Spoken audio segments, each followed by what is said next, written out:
joined thousands of marchers and scores of local partners in Phoenix, Arizona, to march across a local bridge and deliver a message directly to Arizona Senator Kristen Sinema. From the podium, voter after voter delivered a clear message. It is not enough to pay lip service to the legacy of Dr. King and claim you support voting rights. You need to support a real pathway to pass the bill. This morning, we brought our coalition together for the annual DC King Day Peace Walk across the Frederick Douglass Bridge, where our speakers delivered the same message to the Senate and President. We are tired of waiting. We are tired of the talk and empty rhetoric. The time is now for the Senate to choose our voting rights over the Jim Crow filibuster. And now, here we are in Union Station, another beacon of our nation's investment in infrastructure, to demand President Biden and Congress deliver for our democracy as it has for roads, bridges, and train stations. At this urgent moment in our democracy, I am honored and humbled to be standing here today with Martin Luther King III, Andrea King, Yolanda King, organizers representing our 180 coalition partners, and everyone tuning in from home, to say that we will not accept inaction from our elected officials on this Martin Luther King Jr. Day, because there can be no celebration without legislation. And starting tomorrow, the Senate will vote on the Freedom to Vote John R. Lewis Act, a bill that will not only protect the ballot, but expand access to it. The past few weeks, we have seen what our collective power can do. In the president's speech in Georgia, President Biden urged the Senate to reform the filibuster, a Jim Crow relic, to get voting rights done. And we are honored that later today we will be joined by Speaker Pelosi, who has been a champion for democracy and a leader every step of the way. We have built the power, but we are still waiting on those who hide behind outdated procedures to avoid taking a vote. Senator Sinema, Senator Manchin have vocally opposed any changes to the Senate rules, even at the cost of our democracy. As Dr. King said in his I Have a Dream speech, we are confronted with the fierce urgency of now. We cannot afford to stand by while our rights are on the line. That is what you will hear today. Thank you for joining us, and I'm honored to introduce our first speakers. I'd like to introduce the King family to the stage. We are honored that we have members from Martin Luther King Jr.'s family here today, leaders of the Deliver for Voting Rights campaign. They made today's movement to honor Dr. King by passing voting rights legislation. First up, I am honored to introduce Dr. King and Coretta Scott King's granddaughter, 13-year-old granddaughter, Yolanda King. She's an activist for voting rights and justice. She's the director of youth engagement at the Drum Major Institute. And on Tuesday, she will follow in her grandfather's footsteps by speaking at the National Cathedral. Yolanda?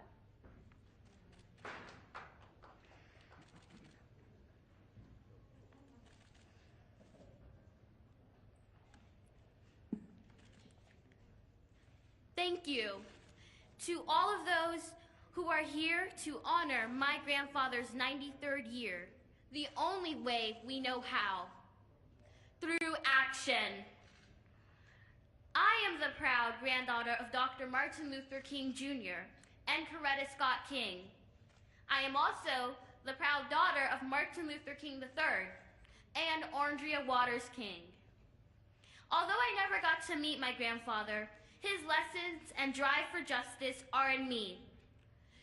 Stories about my grandfather's leadership were passed down to me at the dinner table, told to me at bedtime, and shared during long road trips. But most importantly, his lessons are passed down to me and young people across the country during moments in history like this one that call for all of us to work together and take action to correct injustice and advance equality. One important lesson I learned from my grandparents is that no matter how old you are, no matter who you are, all of us can create change when we choose to show up and speak out. I'm speaking especially to the young people here today in Washington who have decided to show up on a Monday morning to speak out and demand their senators protect their future right to vote. Today in 2022, the right to vote is under attack as our elected leaders try to silence our voices. At just 13, I have fewer voting rights than I did the day that I was born. That's why my family has spent this Martin Luther King Jr. weekend mobilizing, first in Phoenix and now in Washington, to demand the President and Senate get voting rights legislation done. Our rights are on the line. And while I, like many of you, am not old enough to vote, this fight is personal for me. It's our future these elected leaders are deciding. It's our voices they are trying to silence because they know our voices are powerful. They may tell us hundreds of times that we're too young to understand, but those who try to undermine our power do so because they know young people will not stand down in the face of injustice. If you, like me, can't vote, just let me tell you about some other ways you can fight for the future right to vote. You can write a letter to Senator Sinema and Senator Manchin. You can call their offices and tell them that you want to see them choose your future over the filibuster, a broken rule that's been used to uphold slavery and segregation and block progress on civil rights. You can talk to your friends and parents about why this matters. You can keep showing up like you showed up today. Fighting for voting rights is about fighting for the right to participate in democracy, a movement my grandfather led many decades ago. But it's also about all the other issues that affect all of us: climate justice, reproductive justice, LGBTQIA+ justice, and so much more. We will not stop organizing to get this done. But for all the elected leaders out there who are tweeting, posting, and celebrating my grandfather, Dr. King, today, my message to you is simple. Do not celebrate, legislate. The Senate must do the right thing when this legislation comes to a vote tomorrow. Senator Sinema, Senator Manchin, our future hinges on your decision, and history will remember what choice you make. So join me in demanding action for today, tomorrow, and generations to come. Thank you. Thank you, Yolanda, for that powerful speech. We're now going to hear from Andrea King, President of the Drum Major Institute. For decades, Mrs. King has been dedicated to serving humanity as a leader in the fight against inequality, injustice, and hate crimes. Today, she works to uphold the King legacy and encourage individuals to embrace their unique contribution to peace, justice, and equity for all.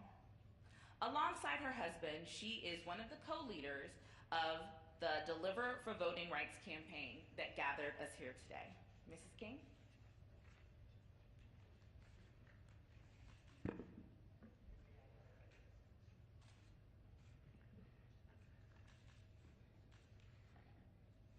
Good morning.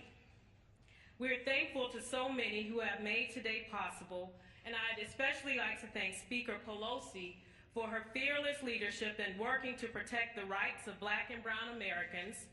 Thank you to Congressman Beatty of Ohio and Congresswoman Sewell of Alabama for fighting not just for their own constituents, but for all of us. Thank you to the hundreds of partners whose organizing has gotten us to this moment. And thank you to the Peace Walk organizers for putting together this morning's powerful march. America, we are at a fork in the road.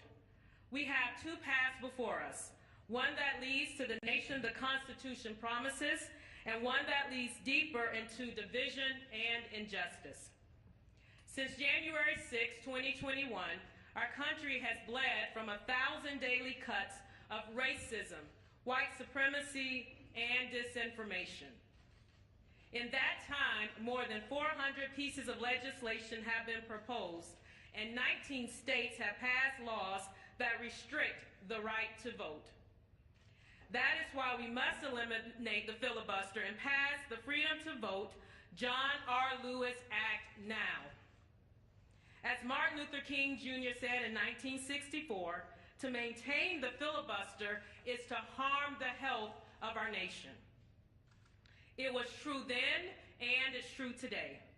The filibuster is not some time-honored tradition that must be preserved to protect democracy, and even if it were, what good is a filibuster when preserving it will destroy the democracy it's supposed to protect?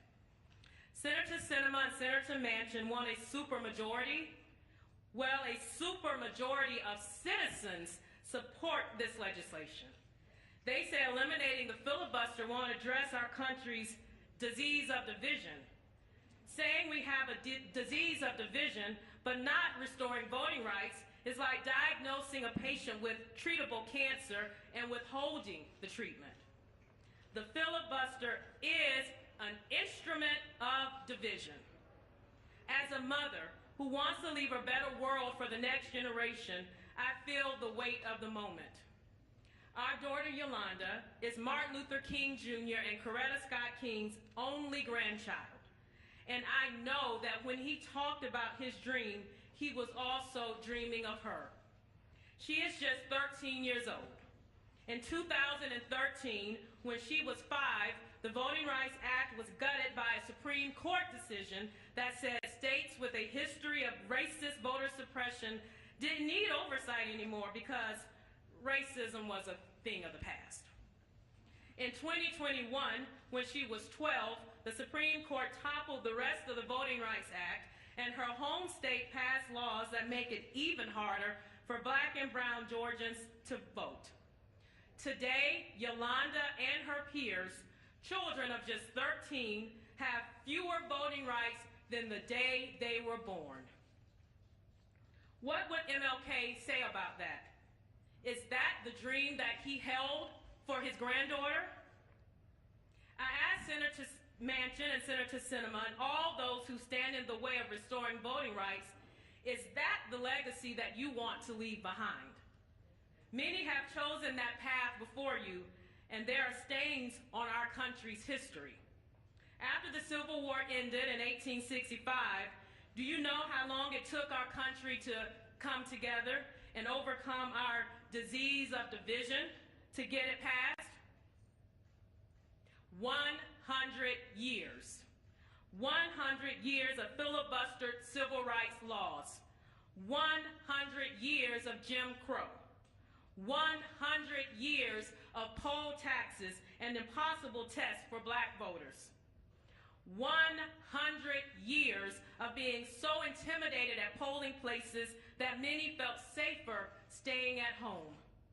If Senator Manchin and Senator Sinema maintain their position, they will extend white supremacy's chokehold on our democracy and consign themselves to the same foolish legacy.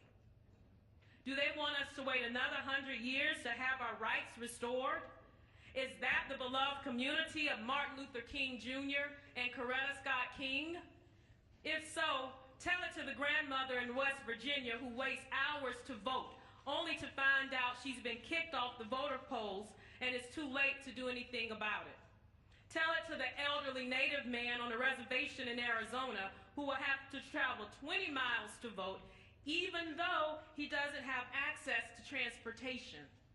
Tell it to the mother who will wait 10 hours to vote in Atlanta with her children by her side and her bag full of water and snacks because it's illegal to pass out food and water to voters. But we can't stop now because we've seen what President Biden and Senate Democrats can do when they commit. They delivered a historic bill that will improve our country's infrastructure, and that has me thinking about bridges. Bridges take you somewhere new and help you cross impassable terrain.